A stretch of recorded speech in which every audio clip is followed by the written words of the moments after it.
स्वाती केदारे आपलं स्वागत करते। आता पाहूयात बातम्या विस्ताराने।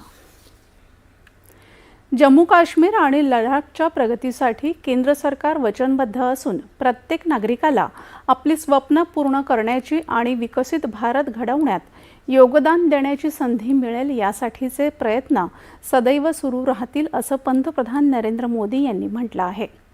जम्मू काश्मीर आणि लडाखच्या प्रवासात एक नवीन अध्याय सुरू करणाऱ्या घटनेला म्हणजेच कलम 370 आणि 35A रद्द करण्याच्या ऐतिहासिक निर्णयाला 7 वर्ष पूर्ण झाल्याबद्दल पंतप्रधानांनी समाज माध्यमावर विशेष उल्लेख केला आहे। या निर्णयानंतर जम्मू काश्मीर आणि लडाखमध्ये आमूलाग्र परिवर्तन झालं आहे। पायाभूत सेवा सुविधांच्या विकासासह शैक्षणिक, आरोग्य, उद्योजकता आणि क्रीडा असा विविध क्षेत्रांमध्ये विपुल संधी निर्माण झाल्याचं पंतप्रधानांनी म्हटलं आहे।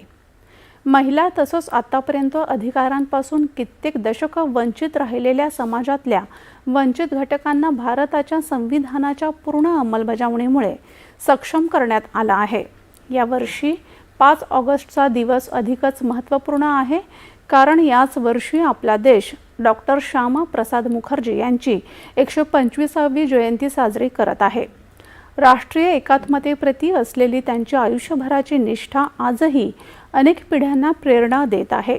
त्यांनी अनेक दशकांपूर्वी पाहिलेल्या स्वप्नाची 5 ऑगस्ट 2019 रोजी ऐतिहासिक पूर्तता झाली असं पंतप्रधानांनी म्हटलं आहे।